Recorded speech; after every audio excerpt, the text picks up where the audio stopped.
अस्सलाम वालेकुम दोस्तों।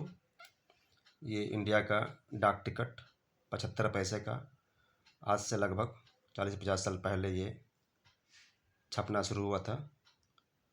हम दो हमारे दो का ये नारा के साथ सिंबल वाला परिवार नियोजन के लिए ये डाक टिकट समर्पित। भारत डाक टिकट जो लोग जमा करते हैं उनके लिए ये मैं वीडियो बनाता रहता हूँ। और देश का और विदेश का हज़ारों डाक टिकट जमा करने वाले लोग होते हैं।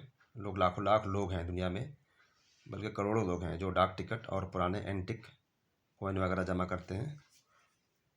उन लोगों के लिए मैं समर्पित ये वीडियो, और मैं वीडियो में बहुत सारी जानकारी इन्फॉर्मेशन देता रहता हूँ।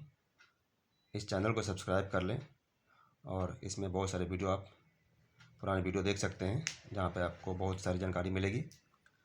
डाक टिकट जमा करने वालों को फिलाटेलिस्ट कहते हैं, जिनका हॉबी होता है कॉइन जमा करना, पुराने एंटिक कॉइन, एंटिक सामान, उनको नुमिस्मेटिस्ट कहते हैं। उन लोगों के लिए ये वीडियो और ये चैनल बहुत फ़ायदेमंद है। आप मेरे चैनल को सब्सक्राइब कर दें ताकि हर नया वीडियो सबसे पहले आपको मिले। तब तक के लिए बाय बाय, थैंक यू।